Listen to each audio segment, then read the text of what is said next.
Have joined us this evening. This is SMAC's Smith Mountain Art Council's third Visions and Perspectives in the series. And tonight we have Wine with Whitney. First, I would like to say thank you to Lifestyle Lake and Realty Company, and specifically to Margaret Cray. Heather Snyder is our moderator for this evening, and I want to thank you all for supporting Smith Mountain Lake Art Council. Whitney Brock is a phenomenal artist who makes her home here at the Smith Mountain Lake Roanoke area. She paints exquisite large-scale paintings of river rocks and seashells. She paints beautiful portraits and is the producer of her own YouTube channel. Tonight, we are going to interview Whitney and hear more from her perspective and her visions of her art journey. Please welcome Whitney Brock. Oh, it's so good to be here. Welcome, Whitney. We're so glad you're here. Thanks Whitney. for joining us. Thank you so much for joining us this evening. Yeah, the girls in the control panel, hats off. I don't know how you guys do this, but you know, you're making us look really good. So thank you. Yeah, it's so good to be here. Thank you for having me. Yeah, good. So we had a wonderful lunch the other day, and it was wonderful to bounce ideas off each other. And we have a wonderful list of questions, and let's get right to it. What is your earliest memory of appreciating art? Were you creative as a child? Ooh, yeah. Okay, we're gonna go back that far. Yeah. So, wow. Yeah, my dad. I love my dad. I love my parents. My dad would get up early before he went to work. I was probably, I don't know, 6, 7 years old. My first memories of this, like conscious memories of, oh my God. There was just a sketch pad on the breakfast table. And so we would never see him because he'd always be gone before we got up. And so we go down and I'd eat my cereal, and he would always leave a doodle on the sketch pad, or like a little story or something he just wrote off the top of his head. It was the coolest thing ever. It was like better than the Cracker Jack box prize. You know, I was like, oh my God, I just want to get down there first to see that. And he would do these sketches of like faces or just whatever. And I thought, I'm going to go to the little school library, my elementary, and get a book on how to draw, because I want to draw like my dad. Wow. I wish I still had those, seriously, right. Because I don't even know how good they were or how bad they were. I'm sure they were phenomenal, but in my mind, it was like, that was magic. That was literally magic to me. So I checked out the little book. I don't even know if I ever returned it. I think I still have it. But I know there's gonna be a knock at the door. Come on, come with us. But yeah, so that kind of creativity started, pretty young, knowing. But you know, I have to add this in. I was so dyslexic that at that age, by the time I was in the 4th grade, I was 2 years behind in reading. And that was like, I'm not sure if I was like latching onto something that potentially I could do well to disguise the fact that I couldn't read. You know, I don't know. I'm going with that one. Right. So that must have been just a delightful way to wake up in the morning to have this little note left just for you from your dad. How special is that? It was awesome. He ended up he ended up doing a progressive storytelling, and I have all those pages. I just don't have the drawings. Oh, really? Yeah. That's wonderful. Now, was your dad an artist by trade, or? I think his mother, my grandmother, started very late in life. We still have a few of her paintings, and I think it's part of who he was, and he's a writer to this day. So is he? Yeah. Oh, wonderful. Yeah. Good. Now, was there a defining moment in your life when you knew that pursuing an art career was right for you? Was it, that early on when you took that book out of the library and wanted to excel in an area such as art? Oh, well, it's funny because the words art and career never were put together for me ever until 15 years ago. So interesting. Yeah. So my story, I guess, would say reveal that I because that was all I could do, and I won this little competition in the 4th grade. I got the cover of the salad section of the fundraiser cookbook for the elementary school. I don't know. Okay, so, and I think my mother still has that. But so, okay, I can do something. I'm not dumb. I'm not stupid. But I always felt that way. But so as I progressed on, and that really honestly was the only thing I could do well. I could barely dress properly, but that might have to do with the fact that I had 2 older brothers and I had hand-me-down clothes. I wore corduroy bell bottoms. Okay, how sad is that? All right, we're gonna blow past that. So anyway, I get to the point where you know, I'm gonna blow past some stuff, but we'll come back to it. I got married and had 2 kids, and I did this and still hadn't really done anything, okay, art-wise, so until that point. And I painted my kid's nursery, the first child. And it was this underwater scene, and my friends would come over and go, oh God, could you paint something for us? And that literally escalated into a full-fledged mural business. Okay, but that's another story. But that was the first time I thought I can make money, okay, at doing art. And so that was the first, you know, and I made a lot of money doing murals. So That's interesting. That was my first, it was the nursery. Very good. You studied at the Virginia Commonwealth University in Richmond, Virginia, and you were educated in New Zealand. How did these 2 schools differ in their approach to art? Oh. And how did they complement one another?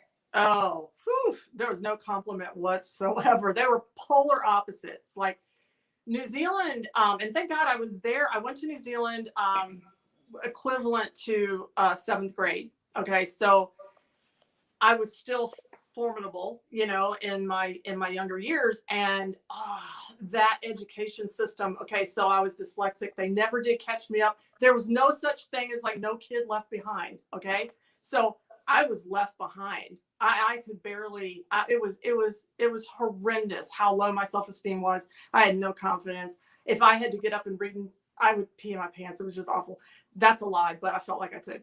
And but so when I got to New Zealand, it was this liberal arts celebrated, you know, education system that like brought me in and like hugged me and said it's going to be okay. And I was like, so I hung out in the art room there. I immersed myself. There was 2 art teachers there. I only remember one of the names, Mr. Garrett, gave me my life back, or gave me life, period. I didn't even know I didn't have a life until then. You know what I'm saying?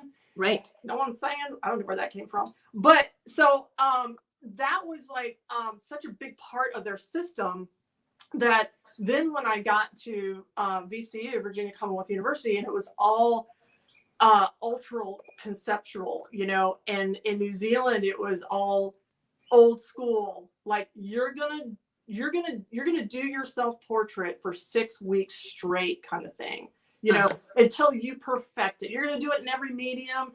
We're gonna chain you to your desk. I mean, it was like intense, but they were that kind of structure that now you only find in ateliers here or abroad or wherever. So I felt like, in hindsight, I was so fortunate to have that. I probably would never have left had I known what I was coming back to the States for. And I'm not dogging like VCU, you know, because a lot of good things happened there, but their whole program sucked. There, I said it. Okay, because I learned nothing, no technique, no. And the one thing that, because I've taught kids that I have sent off out into the world to go to art school, they don't teach you, they don't prepare you, they don't even mention career in the whole scenario. They don't groom you to go out and run a business. They groom you to go out and get a piece of art into a museum. I'm being very like, you know, straight. Honest. Yeah. Yeah. But that's my perspective. So if I get absolutely mail, send it all to Marita. But sorry. But yeah, so it was polar opposites in what I got. And so and I can mention now that I so failed out of art school at VCU. I didn't actually get to the point where I failed. I just sort of left. But a lot of that was because you had to do all the other academia with it, the Right. English and all that other stuff that I was failing at because I couldn't read. Sure. You know, Sure. and yeah. So here's the thing, you know, art schools can teach you a lot of great things. They don't necessarily teach you how to paint. So if you were to recommend to a young person nowadays who aspired to become an artist or a painter and make a living doing that, what would you recommend to them? Would it be to study under the tutelage of a master artist in their area? And what about the business portion of? Yeah. Yeah, totally. And that's why I mentioned the ateliers. And, you know, 20 years ago, there was like 3. Now they're abundant. They're all over the place. And of course, they're all, you know, they have different reputations, but they are based on the reputation of the student that they're producing and putting out into the world. So it's kind of like they're swimming in a little fishbowl as far as their reputation. You can clearly see what they're producing.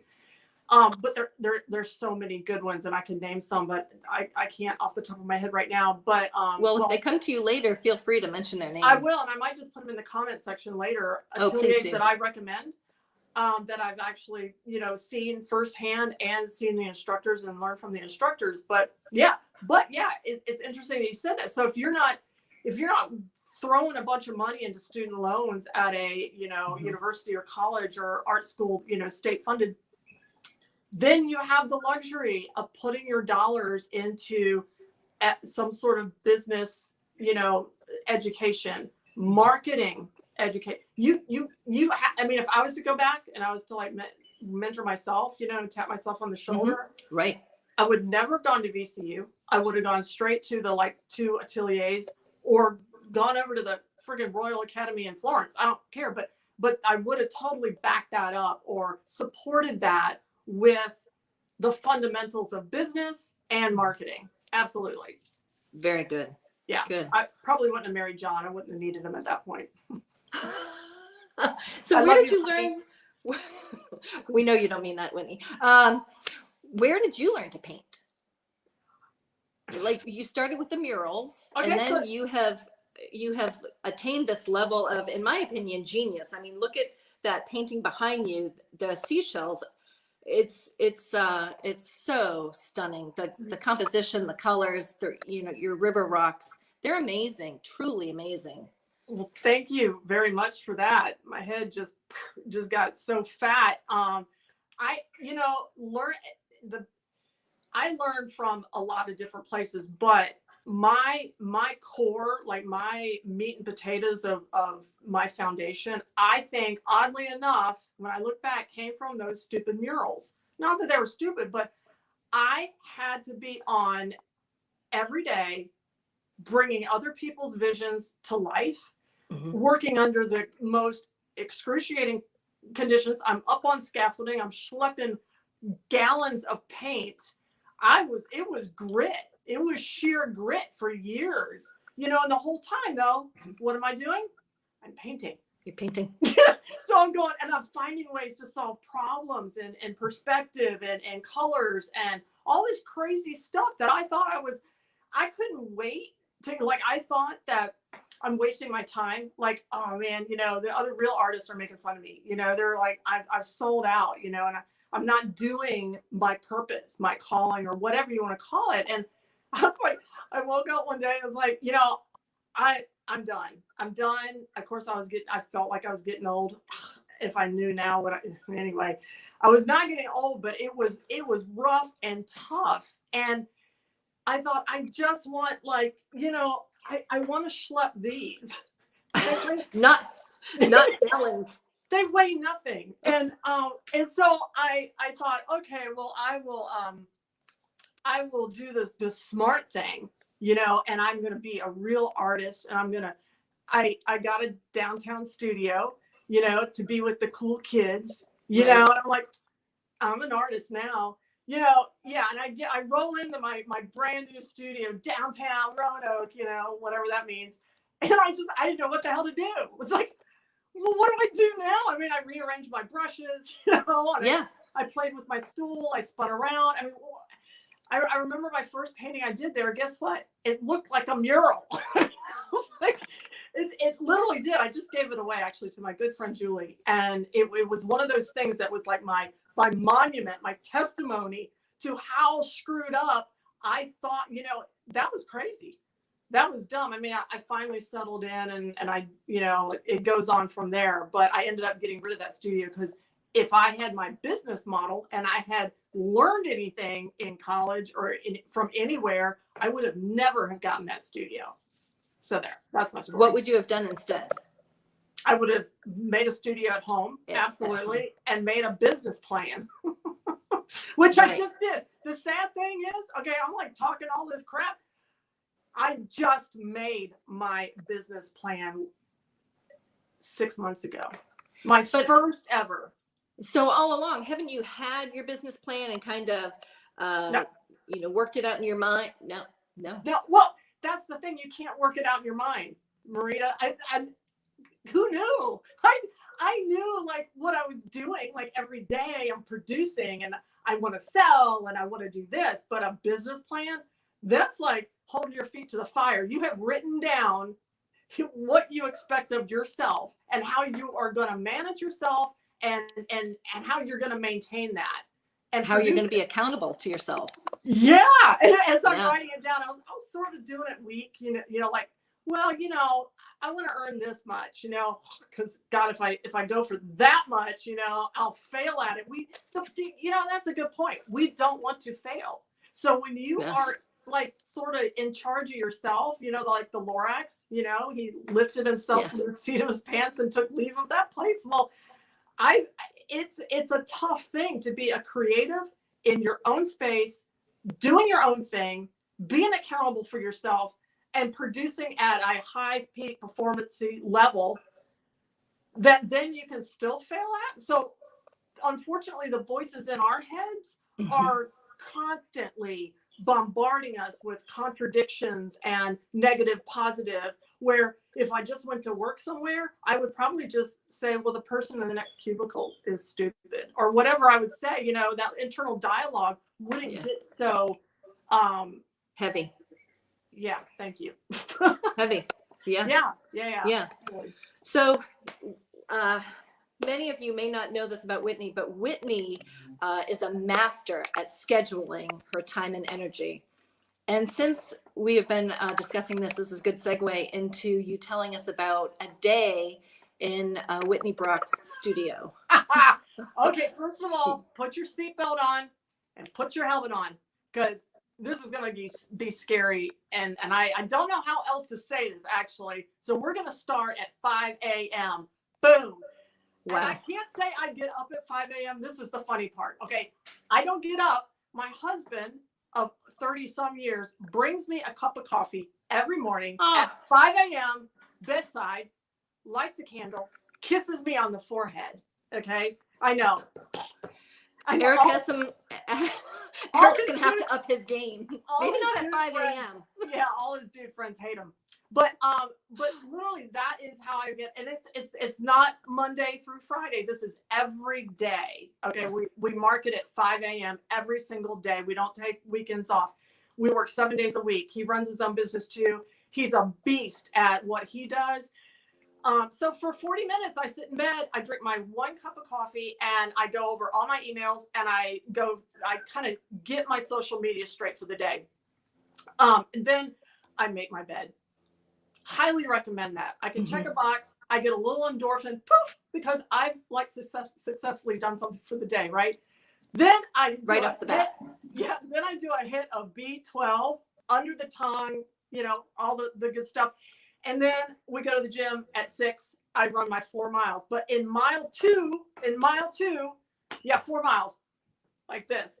And I love it. It's like a moment of meditation for me. I'm not going to kid. It's like some people hate it, whatever. I love it. I get the runner's high. It knocks me into peak performance before I even know it, right? But the cool part about it is at 6:22 every morning, my phone, while I'm in running, so I'm like in mile 2, whatever, my phone alerts me with a calendar event that says, and it goes off every single day, and it says 3 words. It says confident, powerful, and masterful. And the reason I do that, and I look down, I always smile because it gets my ass to mile 4, okay? Because we all know that if you're a child and you have somebody in your life, a nasty person that's telling you you're dumb or you're stupid, you'll never amount to anything, you hear it enough, you believe it, right? You believe it. Okay, so unfortunately, yeah. Unfortunately, so they say the same is true.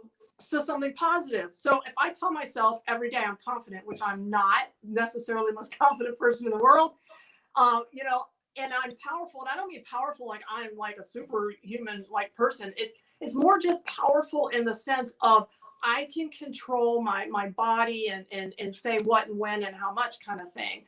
And then masterful. I strive to master every day, all facets of my life, because this is not a dress rehearsal, kids. This is the real thing, right? Uh-huh. So after that, I get home, I take my regular shower, but then I take 5 minutes of totally cold shower. You ask why I would do such a thing? Crazy, right? Taking a cold shower, oh my God, the studies you've done on it, I know, you got to check it out, because what it does is, number one, inflammation is a huge epidemic in our society due to the foods we eat, due to all kinds of crazy stuff. Taking a cold shower also makes me miserable enough to think, well, after that, all is good. So it's a boost in your cognitive thinking. So it gets me in the fast track of high performance. And I know that sounds funny because I hate it. You should, and you got to turn. You can't just like, oh, it's just hitting. You got to turn like this, and it is insane, right? So yeah, I come out jittery and it's all great. But after that, so I opened up my studio at 7:30. Is everybody still? We just lost all of our viewers, didn't we? It's like, she's nuts. Okay, so at 7:30, I open up my studio. Things calm down. Not really, but I do 1 to 2 hours of drawing at my drawing table. That's how I start my day. That's the discipline I have, and we can go into drawing and the importance of all that later if you like. But it is imperative. It's almost like a non-negotiable with me. Okay. Mm-hmm. Then after that, I do 60 to 90 minutes of admin, and that is just depending on the day. It's just a lot of different stuff I got to do as far as running the business. But I also put into there a very important little segment, and that is I serve other artists. They send me their artwork. I do critique. And I feel like at first I felt really weird about that, because who am I to critique anybody? But it's that really wonderful way of actually getting into the mind of other artists on a very intimate level. Their artwork is their babies, you know, and so I take it very seriously. But yeah, after that, I do 1 to 2 hours at the easel. And then at whatever time John like texts me, we have a candlelight lunch every day together. And we do breath work as well. And so that is our midpoint in our day, where we get to take this break and love each other and have gratitude. And I know it sounds hokey, but we're left jazzed again. It's like, okay, we got this. I can't wait till wine time later, honey. So after that, that's when I get serious at my easel. So it's 6 hours at my easel after that. I also have to mention that we eat totally clean. Like, we eat no toxins at all in our bodies. And I think that a lot of people that eat poorly, especially when they're artists and they're at their easel trying to produce, and you get in that brain fog, it would never work with the performance I need to get to that level. But so after that, so my 6 hours at the easel, after that, I have timer set for every 90 minutes. I stop painting. I do crunches. I do squats. I do everything to get out of my bad posture or whatever that might have been. Okay. So also I double time my work at that point, and I do podcasts, or I listen to an audiobook. It fills my brain full of really, and not romance novels. I mean, like, you know, Tim Ferriss, somebody kicking my ass for the next 6 hours gets me pumped. So let's see, then I meditate. So 6 o'clock sharp, I meditate for 21 minutes. I'm not even gonna tell you why it's 21 minutes. It's a long story. But after the 21 minutes, I do 10 minutes more of gratitude, and I do the positive affirmations, all that good stuff. I actually look in the mirror and do it. I used to laugh at myself. Good Now for you. I take myself very seriously. But then I clean up and then I do my goals for the next day. And I leave my studio with my goals for the next day on the table. Okay. And then it's wine time. Which we're almost at that time now, just so you know. It is Wine with Whitney. Well, I love several things about that. I love, first of all, that you have a lovely lunch with your husband every day. I think that is just such a wonderful way to connect and be present for one another. I think that's terrific. And I love that you start your day, looking at other people's artwork and giving back. I think that has a way of coming back to you tenfold. Absolutely. And the running 4 miles, you got me there. Come on, Marita. Meet me tomorrow. But I love the meditation. I think that's a great way to quiet your mind and get rid of that mind chatter. Yeah, absolutely. And all the research done on it is for a creative, it's almost the most important thing I do in the day. Yeah.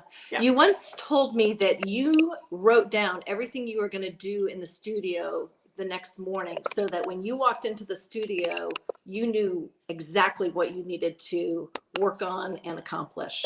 Yeah, that's the only way. I mean, if you're going to optimize your potential for the day, you can't skip a beat. I usually start off with something simple. Besides making my bed, I start off with something easy and then just ramp it up from there and stay focused. Yeah. Absolutely. Yeah. Yeah. So what has had the greatest effect on your art skills? What 1 or 2 things that have catapulted your art career? And what do you wish you had done sooner in your art career? Well, we'll start with the last one. 3 good ones. We'll go back. Yeah, the last one, definitely setting goals. I had no idea the power of setting goals. So now I set my goals for the entire year on New Year's Eve. I also get a bunch of positive verbiage from different, places and type all those out and have them on my computer face of my computer. But I set the goals for the entire year. Then I break it down to months, what I can bite off in a month. Then I break it down into weeks and then days. And so it ends up, and I even count how many days I predict I need to finish this guy in. So and sometimes they're insane. And that's why I do so many hours in the studio. And if my drawing has to go from 2 hours to 1 hour, I know, well, I'm way behind on my schedule. So yeah, that's been helpful. But yeah, the 1 or 2 things that really catapulted, I guess, this goes back to, I had the opportunity. Okay, I hate even talking about this. You can tell. Okay, so I was featured in International Artist Magazine. I entered they do every issue, they do a challenge, and I was a finalist, and it was my very first ever River Rocks painting. So it's kind of meaningful, but I hate bringing it up in this context. But I made it in as a finalist, and typically they'll pick a couple of the finalists that they delved into that are really producing some consistent, stuff. And they ask, to do an article. So then 6 months later, I was featured then in International Artist Magazine with my processes and my thoughts and all that good stuff. It was very difficult to write all that. And the only reason I did that is because my husband said, "Do it, Whitney, do it." And I was like, "No, I don't want to do it. I can't do it because I suck. And why would I do something like that and put it out to the world? No, no, no." Yeah. It's that mind chatter. Yeah. So I did it kicking dirt the whole time, right? And so I did it, and it was published. It was wonderful. It was great. But you know what? And this is why I kind of hate talking about it, because not really, but when I saw the article and it came out, and it was several images from my portfolio that it was 6-page freaking article. It was pretty big spread. It was an amazing article. Yeah. Yeah. But okay, you can probably get this then. The reason I'm saying it was my little flag is half mast is because I saw for the first time how I didn't have a subject matter that was all these other artists in their 6-page, spreads are you know, they nailed it. Like you could tell that was a Marcy such and such or whatever.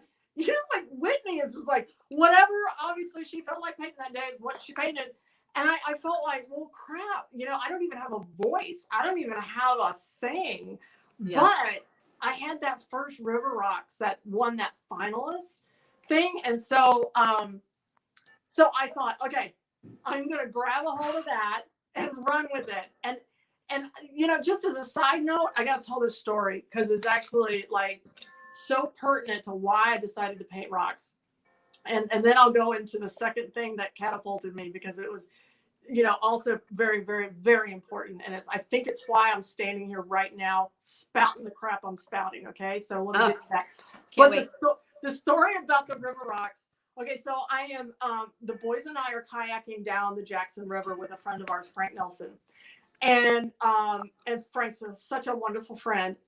I didn't know that there was like the King's Grant law on the Jackson River, which states that if you own property on the river, you own the water going past your property and the fish in it. Okay? Really? Really. I've never heard of that. I know. It's like from like 1412 or something. It's like, you weren't like arrested or something for stealing someone's fish, were you? No, but I did almost get shot. And that was the serious thing about it. Was the part about the King's Grant law is that you can't really stop on anybody's property because they own all of it. The only legal thing you can do is keep floating past it. Okay. Really? Yeah. Interesting. And so there was this beautiful property. I mean, like gorgeous. It was like lawned and everything with trees. I couldn't even see a house. It was just this property somebody's maintaining, and it was mind blowing. And I said, boy, and it was really shallow at that point. I saw those rocks. And I said, boys, pull over, you know, just stop here for a minute, pee, do whatever you want to do. And I was like, God, I was taking some pictures of the property. And then I looked down and I took a picture, you know, down at the rocks. And I saw somebody coming across the lawn, and it looked like a woman with a broom in her hand. Yeah, you know where I'm going with this.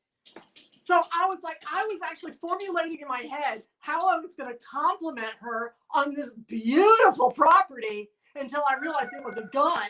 And I was like, get in the kayaks, boys! Get in the kayaks! Paddle, paddle, paddle! It's like, we're going to get shot! Eject! Yeah. It was, oh my God. And I was like, then of course I had to paint the rocks because I almost risked my life for that. But it was actually insane. So yeah, that was the first of the rock series, and it sold. And it was like something that then I felt like maybe I can make this my thing and connect to it, because who doesn't love water and the elements and all that good stuff and reflective qualities of sunlight? It was all beautiful to me. And I was already like a Zen kind of human being, you know, like I just loved, you know, communing with nature and all that. I do shave my armpits though, just for the record.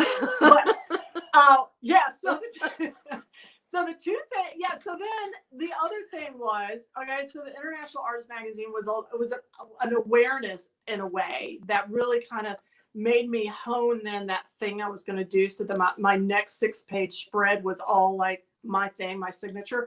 But I also listened to the book by Grant Cardone, Be Obsessed or Be Average. Mm. And that was a game changer. It wasn't even about art. It had nothing to do with art. It was just about like, what the hell are you doing with your life? And are you optimizing your purpose and your meaning? And are you really like, what are you doing?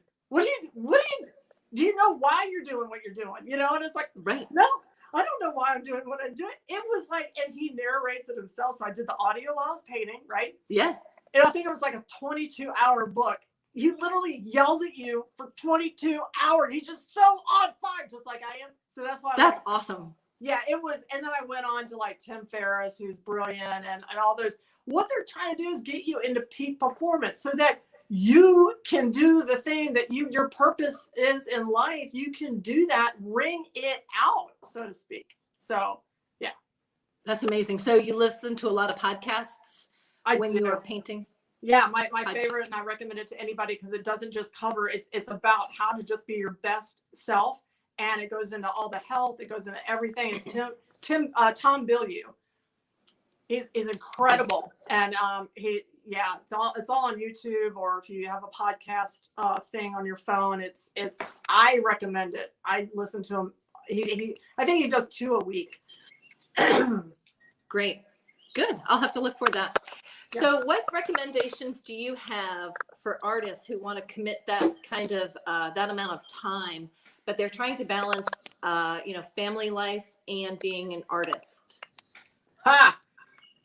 Okay. Well, that's a lot of stuff right there. Well, and you can probably relate to this because when you were doing the murals, you were a mom with 2 boys at home. I was, and I do have a little, I got all these stories all of a sudden, but yeah. Okay. So when I was doing murals, and it was definitely, it was a survival thing. So when your kids are in school, it's just nice to have something you own of your own. You're a mom all the time. And I had 2 boys, and they were very close in age. They were 1 year apart in school, and they, when they were in school, I wanted, the murals were something that I owned. It was my thing. It was your identity. Yeah, it was awesome. But I also wanted to keep my finger on the pulse of those little brats. You know what I'm saying? Mm-hmm. So what did I do? I volunteered. Totally. I have 2 boys and a girl, so I totally get what you're saying. So those boys, they're busy. The boys, so I volunteered without being paid to do a mural at the elementary school, just like I'm a little so you could keep an eye on them. Yeah, and the mural this is one thing though. I'm coming in with my buckets of paint one morning, and there's this big plate glass window as you first come in that you can see the administrative office and the principal's office. Okay, so she's on display like a zoo. It was pretty funny. So I go in, and there's always a desk right at the plate glass window for the bad kid. Yeah, the bad kid has to stay there all day, eat his lunch there on display for everyone to see. It's horrifying, right? Yeah. So I almost didn't want to look over because, out of just, decency and common courtesy. So I got my buckets of paint up, slipping, but I couldn't help it. I eyeballed over, and who's sitting there? My son. Are you kidding me? Okay. All right. This is why I'm here. Little bastard, what did you do? So yeah, that was my story. That's a hoot. I love that. Yeah. I thought you were gonna befriend the little child and have him help you, or sort your paints or your brushes, or maybe clean the brushes at the end of the painting session. Those were hardened criminals. Are you kidding me? I didn't feel safe. So yeah, parenting was always #1 priority in my life, no doubt. They came first, but running a mural business was easy to cater to that. And so I don't actually know where I was going with that story, but yeah, I think that my advice would be, this I know this sounds corny, but when I had to soul search about how to focus my time and how to get serious about it, because life has all these things going on, was one simple question, and that is why. Why do you want to do this in the first place? Why, is your motivation to be an artist? Is it money? I love money, but it's definitely not my motivation. It's not my why I do it. Do you want to send a message to culture and society and change the world or what? That's pretty big motivation there. That would get my ass up at 4 if I felt like that was my calling. You can't sleep through that crap, Right.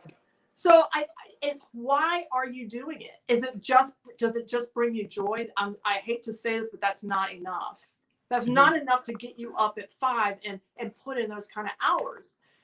And so, and I would think that all the other things in your life would have the similar why, in the same, because they bring you joy, or because you like it. And that's great. Structure your life around what brings you joy. If you're happy. Absolutely. But if I'm going to compare my why to anybody else's, I would say, I know my why. I know my why frontwards and backwards and inside out. And my why is to be a successful career artist. That means highly professional career artist. That doesn't mean I'm making tons of money necessarily. That would be nice. But that part of it, the why, will ultimately lead me then to mastering my skill. And so that kind of, I have to say the why, the part of the why that comes first is being a successful career artist, because I don't think that anyone in any successful career isn't mastering their thing, you know? So I would say if somebody, again, if I was to go back and tap myself on the shoulder, I go, why are you doing this? Why? And that would just answer. So it would give me focus. It would give me direction. I would understand my purpose. I would understand my meaning. And then after that, you definitely, right after you answer the why with all convictions in your body, every soul, every cell, every bit of you, then you have to formulate your core values. And your core values then will shore up your why. So my core values are simple, and I totally like encourage an acronym on this one, or it's hard to remember, but I say this out loud in my affirmations after my meditation every single day. My core value is STARK. Strive to master, teach what and when I can. Art is my passion and my business. Remain humble, which is super easy, and control my mindset. So that's my core values, and that's what I recommend to anybody that actually wants to see for the real what they're doing with their time, and to be able to weigh that out, appropriately, that fits their person. Absolutely. That's a great answer, Whitney. I just applaud you for that. That's phenomenal. It really is, start to finish. So going backwards a little bit, who were your artistic influences? Did you have some, maybe partway through your career, or, between the murals, because the murals, it sounds like you kind of happened upon those, and correct me if I'm wrong. And then, but then, to look and see where you are now, your work is just stunning. And so who were your influences between, the beginning and the now? I would have to say, art-wise, I'm not alone in this, I know, but Vermeer, Girl with the Pearl Earring. Yeah. I mean, I just can't get over that painting. And if you haven't seen the movie, Girl with the Pearl Earring, highly recommend it, for many reasons. But it sort of goes through maybe the idea of how she got in that position in the first place, and just the sheer fact that they had to like grind their own pigment and make their own paint. Like, I would have been. Can you imagine? No. I mean, they had whole staffs, people on their staff who would grind the stones and combine that with the oil. It's amazing. It is truly amazing. And yeah. I think that's too why they just scanned. I don't know if you saw that, but last year sometime, year before, I think 2019, they had a high res scan thing. I don't even know what the machine was called. And they put the Girl with the Pearl Earring painting through that. I did screenshots, and I don't even know where you can find that now. And I made sure I screenshotted it as they were doing it. It was like, you could see, like, oof, it gives me chills just talking about it. It's like, it was like a glimpse into that day, that he painted it. And you could see the brush strokes that, oh God, it's just gorgeous. I need to find those, actually. That's yeah. But also after that, and I know I'm not alone in this either. And I'm not just going to blanket all Norman Rockwell, but there was one painting in particular, and it was this painting of Abraham Lincoln in the trial. And if you don't know that painting, you don't know like the nuances behind all the symbolism of everything in that painting. I got to see it in real life, or in live, almost touch it. I got to take pictures of it super, super close. They allowed us to take pictures. There are no words. Again, it's like, I know Norman Rockwell's everybody's hero, but yeah. That to me was like, if I could paint like that one day, I would die happy. You can always tell when you're at a museum, you can always tell who the artists are, because they're like standing like this close to the canvas. Like, how'd they get that color? What is that made from? So true. Yeah, it's really cool. It takes seeing life through the eyes of an artist. It takes on takes your life to this whole other level. It's really wonderful to be able to look at all the nuances, in a tree, or, the light patterns in a shadow. And it's just really cool. Yeah. Absolutely. Yeah, I love being an artist. Yeah. So let's talk about your River Rock series. Like you took the picture, and what happened after that? You took the picture as the lady was running after you, which she thought was a broom, but turned out to be a gun, and you're like hightailing it out of there, but you have your picture. So now you're painting your river rocks. I think what happened at that point was I completely and utterly owned the concept, the reference, the moment, the story that was embedded in that Jackson Riverbed painting. I felt the power of that suddenly. And people liked it. People liked the painting. It sold pretty fast. And I was like, man, I just want to do another one. You know, what can I do? I've gone so far as to fly to Colorado to get reference shots in Breckenridge. Oh, cool. And those were my last 4 River Rocks paintings were from those references. So I find it just as jazzing, like, to me, to orchestrate those photo shots and what I can get from, you know, nature doing its thing that I can't control. Of course I do. I'm funny. I'm like, you know, it's not like a sexy photo shoot with a model, but the rocks are like my model, you know, and I'm like going, I'm turning them a little bit, you know. So I kind of manipulate a little bit to a point to get it to where it's really good, but composition is everything. And some of the more turbulent rock areas is like, people love the movement of the water. They also love, they ask me all the time, paint more with the reflections, paint more, you know, this, the current, if it's very turbulent, it's a nightmare to paint, because I am literally painting abstraction.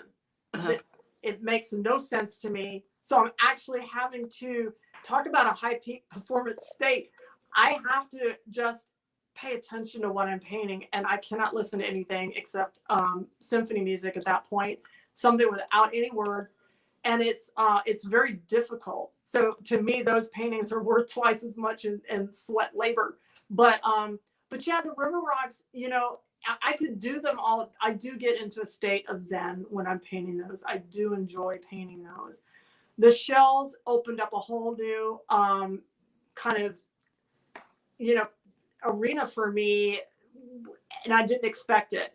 And so I had a friend from Florida that collects all these shells during low tide, and she sent me pictures of some stuff she had collected, literally just had them thrown out on her driveway. And I was like, oh my God, those are beautiful. Hey, could you arrange them in a certain way and then wait for a certain time of day? I'm like directing her. She literally, I said, from 4 o'clock to 6 o'clock, go out every 20 minutes and take pictures from different angles and send all that to me. She did phenomenal. And that was my first shell painting, and it sold like boop, immediately. I mean, it wasn't even dry. Yeah. Second one sold. Boop. I mean, I was like, oh, I'm onto something here. This is good. This is career stuff, you know? Yeah. So I'm really enjoying those, but the learning curve was like from rocks to shells. I'm ready to go back to rocks now.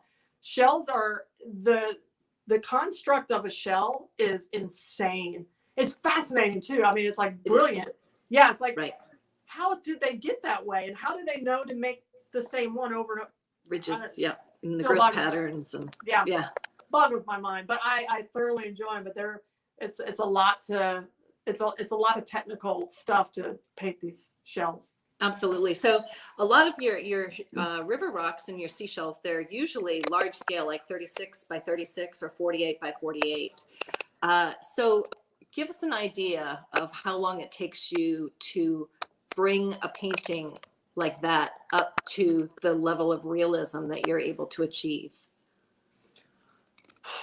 I know it's a hard question. It is a hard question, because you know, sometimes you stop on a painting or you block in and then you go further, but then you know there are just so many hours and hours and days and weeks that you put in on refining you know, the rocks of the shells. And I think new painters would be really interested to hear that. You know, and it's easier to answer than you think, because I have such a formula and my goal set. And like I said, I get it down to the days. It doesn't always work out to the day, but it's amazing how many times it does. And so yeah, right now, like the 48 by 48s are my thing.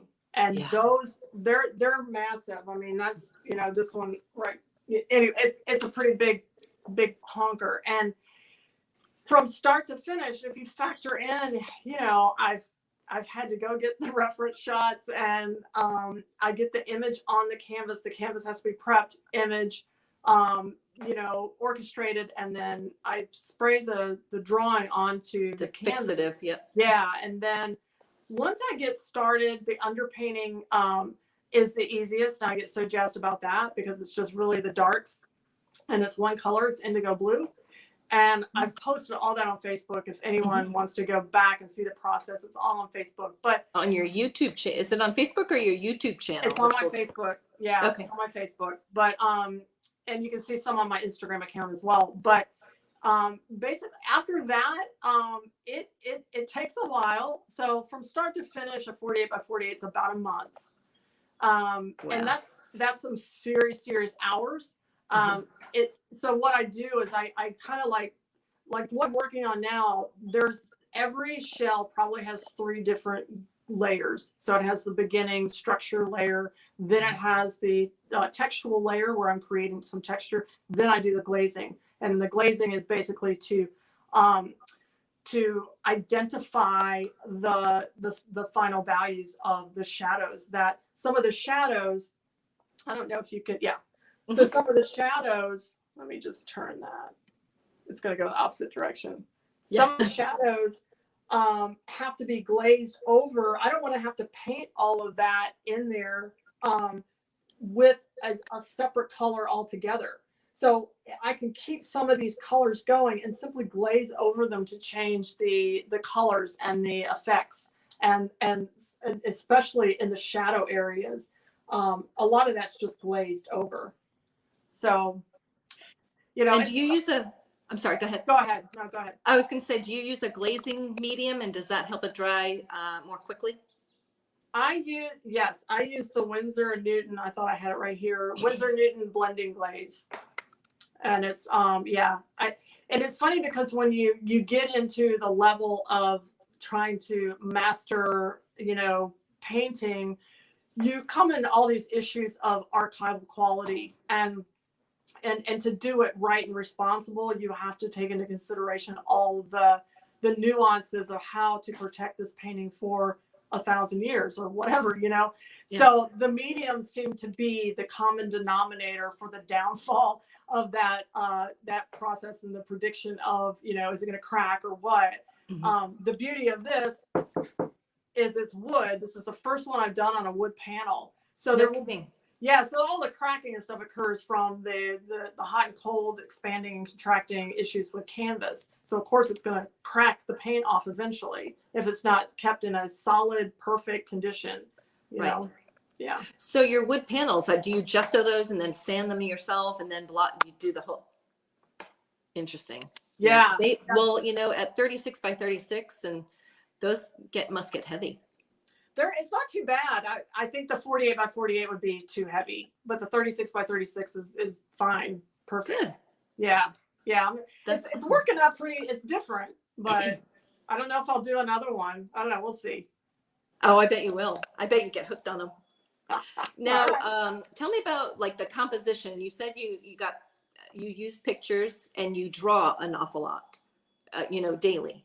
Yes. So to pull a painting together, do you use both of those, the drawings and the pictures, and how do you bring a composition together? Wow. Yeah. I'm glad you asked that, because it's not, I don't just like take a photograph and go, oh, I think I'll pick that one. Yeah. It's quite it's a process to solidify the most perfect composition that will optimize the image on the canvas so that the viewer looks at it for a longer period of time. So that's like the key, and there's science behind it. So it's not like I have to sit there and just, you know, have intuition at every level of, yeah, that's a good one, that's a bad one.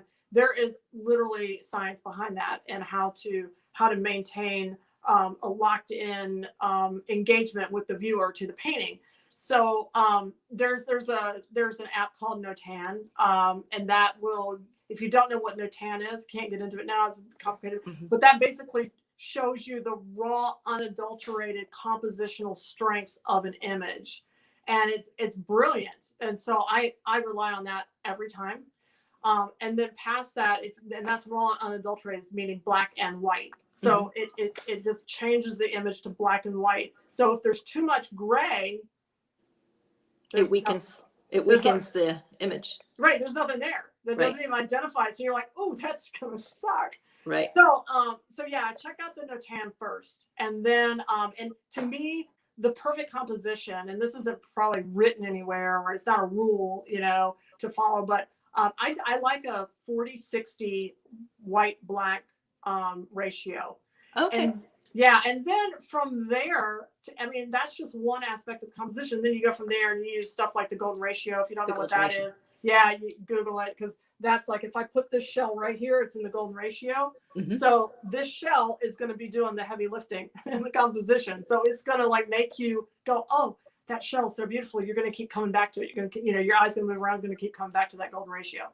True. So there's tricks, and not tricks, but there's general design rules that can help a person understand. And it's almost like trickery, though, to a point when you're showing your work and people don't know why they like it so much. It's like, let me let you in on this little secret. You can't help it but like it, because That's right. Because Whitney is a master. That's right. I will. Oh, let's see. So tell me about your palette. Do you use a limited palette, or do you change your palette according to, whatever you're working on? I mainly keep my palette the same. If I can get it out of here, I'll show it to you. There we go. So, whoop. There you go. So yeah, this is just a piece of tempered glass, and it's on a value 5 base. Yep. And what I do, I just stuck my finger in the paint. Oopsie. That's all right. That's never happened before. Whoop. See, this is backwards to what I'm doing. All right, so basically all my cools, my warms are up here, and my cools are down here, and my neutrals. So this pretty much stays the same no matter if I'm doing a portrait or rocks or shells. And the reason for that is and I heard this several times from several of my my big time heroes, and they said, if you change your palette up every time, or don't keep it consistent, and I'm not saying you can't add in an extra tidbit of something you need because you have a unique situation, but if you change it up every time, it's like changing your gas and your brake pedal and your gear shift to somewhere. You need to get in your vehicle and seamlessly and flawlessly react in a fluid motion to how you're steering that and how you're moving forward. If you have to reorient yourself with a new palette every time, it's just a thing between you and moving on, Right. Yeah. So when you get into your artistic flow, does time seem to fall away? I mean, do you find that process joyful? Like, I know when I'm painting, when I really get into a painting, an hour and a half is actually more like 4 hours. Time falls away, and I think that's truly, when you love doing something. Yeah, and that's a funny one with me, because I can't say that happens except for when I'm drawing, and drawing is like my free time. So I'm drawing not for any other motivation than to master drawing. And so I'm going to get my 10,000 hours in. I think I'm going to be like 112, but whatever. I'm going to still look good. But what happens when I go to my easel then is I am there to kick its ass. And so I'm not there just to enjoy the moment. Yeah. And the discipline it takes for me to stay there for 6 hours straight, I'm not saying it doesn't just fall away at some point, but because I have to pay attention to my physical self, I have to set my alarm so that I can, do my crunches and everything. It's not always that joyful. Oh, this is great. I mean, I'm tired. True. I'm tired.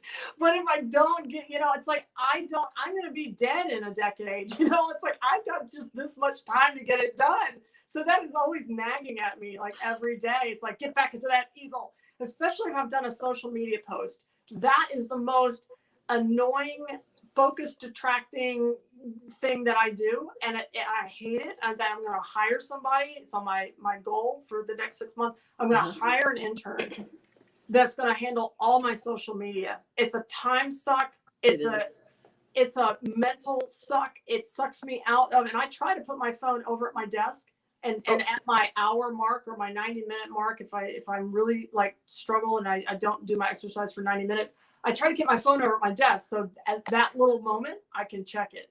Yeah. But when it starts going off and bing and bing and ding, ding, it's like, And it can suck your emotional energy or, deplete your reserves. It really can if you come across something that you just don't want to hear or see or, yeah. Well, and I don't even use social media for that, but social media to me is a necessary evil because, and I'm not on it socially. I don't post other stuff. I don't post anything political or what I had for breakfast or whatever. It's strictly my art, and so it's like I have to do it. And that's like a big tool for me that is part of my business plan. Sure. So I'd be a fool. I'd be an idiot not to utilize a platform that's completely free. Absolutely. And optimize it at my every level. And you can reach so many people. Yeah. So you have your own YouTube channel. And you're your own producer, and tell me about how you got started in that, and maybe something unexpected that you get back from it. Well, I'm glad you mentioned that because it's done a complete 180. And what I mean by that is, okay, so back when I had listened to Grant Cardone, he had kicked my ass. I was in gear. I was like, the world is mine. I'm gonna set it on fire. I am just going to be just unstoppable. And so many of them were saying, this is what you got to do. This is what you got to do, and do this and this and this. Well, YouTube was a big part of every model that I was kind of like looking at. And so I talked to John about it, and I hired a videographer for the first one to kind of figure out what he did. And he was here when we did, like, the first one was just called Studio Setup. The intro itself took hours. Okay, the editing took hours. Did it really? It did. It was like insane. So, and I was like, so the videographer, and I paid him. So I knew that from then on I had to do it myself. I bought all the equipment, not expensive equipment, but just enough to get by. Right. I learned all the editing software. I was talk about it. I was like hours and hours, and I was still painting, and I was like, it's like I could hear Grant Cardone yelling at me. He's like, oh my God. And I did like, I don't know how many episodes are on there. So I'm getting to my point here. So the time it took was insane. Okay. And then I read another book, Maria Brophy's Art, Success, and Money, right? Love that book. And okay, well, the big message I got from that book, and there's so many good stuff, and so much good stuff in that book, but one of them was like, hey, idiot, if you're going to do like a YouTube channel that's just catering to other artists, are they going to be your buyers? And I'm going, and it was at that time, it was like literally 80% of my time was producing those YouTube videos. I was like, this is the dumbest thing I think I've ever done. I didn't abandon it or anything because I thought, okay, it's just not the right time because I'll never get traction anywhere else if I don't just cut this or stop it right now. Mm-hmm. And so that's when I discovered the Facebook Live stuff. It was just starting out, and people were kind of doing it every now and then, but not, and this was right before was when I said, you know what, honey, there's no editing involved. I need your help though. I can't do it by myself because I can't read the comments. I need that. It needs to be an interactive thing. I can't just film myself and think, oh, this is great. Somebody could be like, you suck. And I'd be going, oh, happy painting. So, and I wanted to teach. That was the whole point, was if I can't hear the comments or questions, then I can't give feedback as I'm doing it. It turned out to be, and it was so, for the record, out of my comfort zone. I almost threw up every Saturday morning. I do a Saturday at 10 o'clock. I go through this every Saturday. You think it would get easier, but every Saturday morning, it's like, really?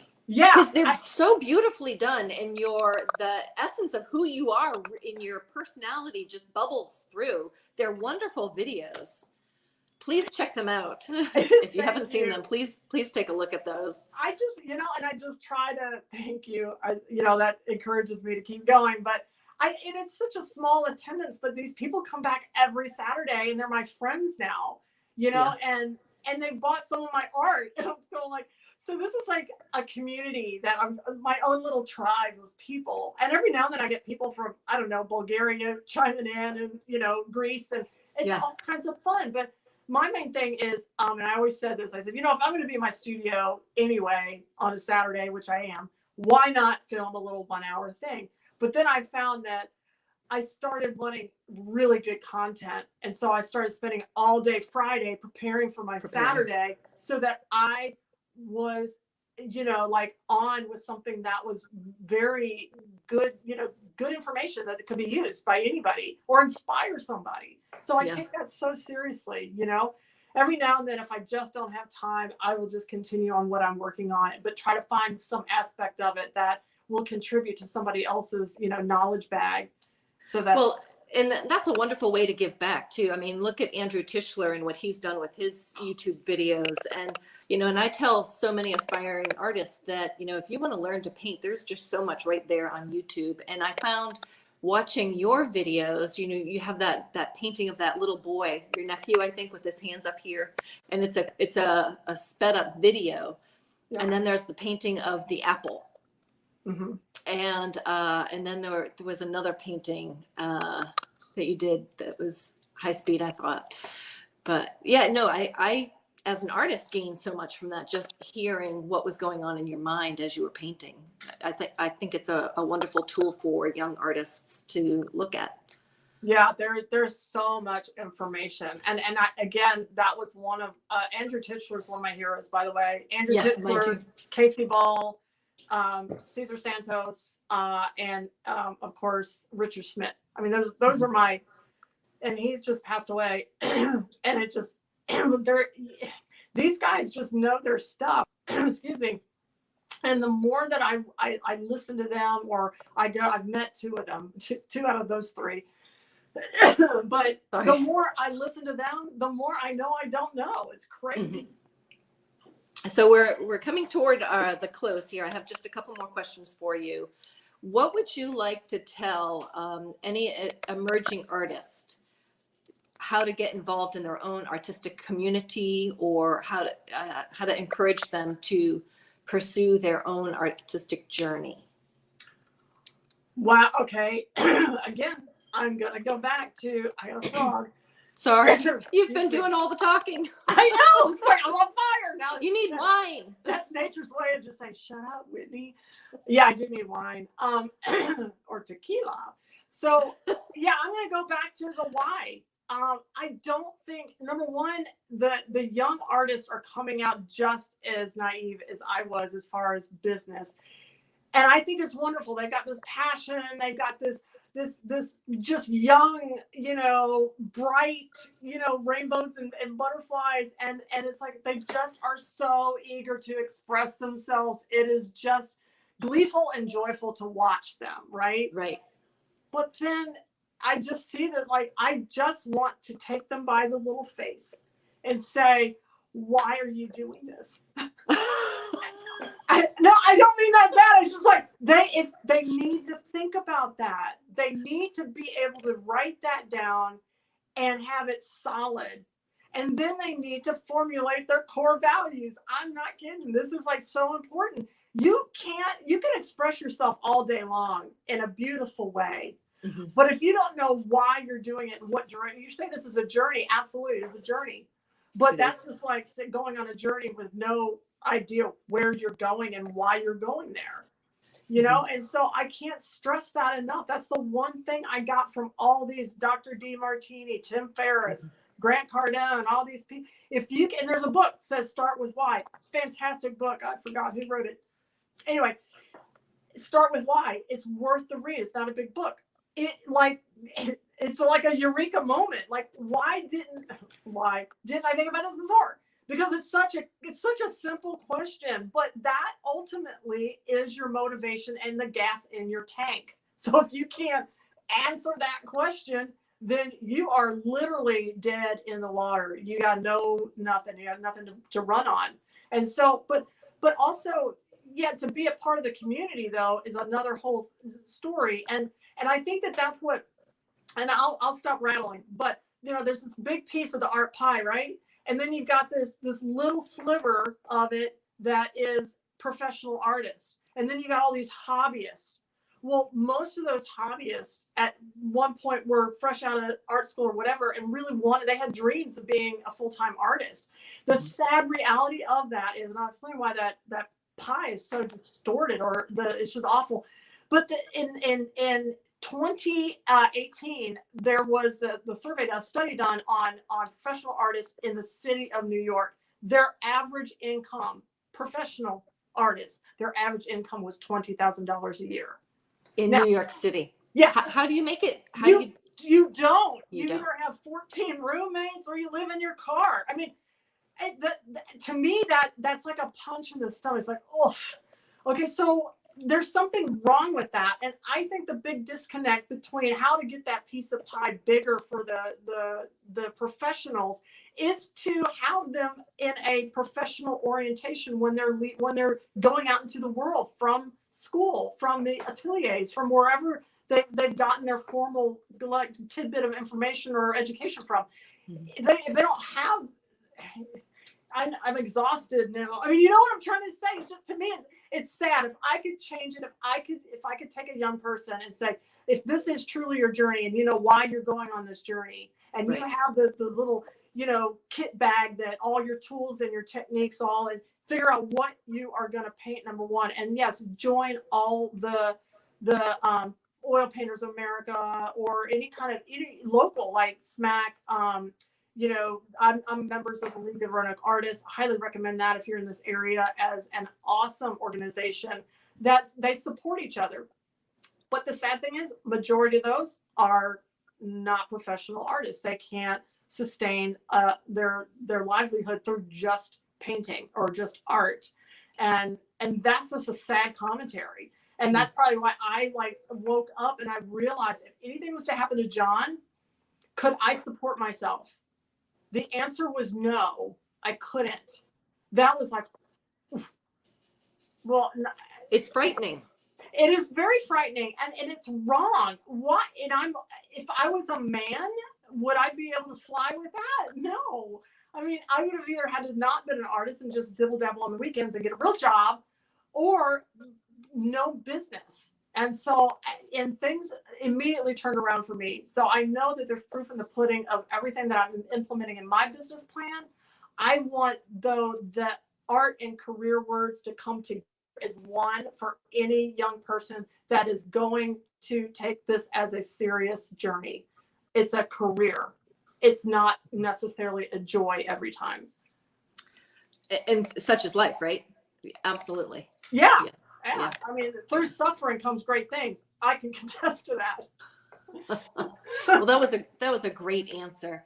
Is there anything else that you would like to share with our viewers that we haven't touched on, or any questions that I haven't asked you? The only final note that I probably didn't drive home quite hard enough is that if you are anybody, any level, non-artist, artist, professional, not whatever, you have grandkids, the power of drawing every single day, and even if it's just 20 minutes, drawing whatever you see, actually optimizes your brain function. And so we stopped doing this after the age of 13, apparently. And the right side of your brain is craving an activity. If I was to change the world or impact the world in any way, I would make it mandatory that everybody draw 20 minutes. To me, it's no different than meditation. And what I get from it, and I hate to say this, but for you professionals out there, this is for you. If you can't draw, you can't paint. So there, send all hate mail to Marita, like I said. And please tell us again where people can find you, your website, and on social media. My website is wcbrock.com, easy peasy. I would love to, if anybody wants to email me, it's whitney@wcbrock.com. You would need a critique, or you just want to reach out and say, hey, because being an artist is very lonely.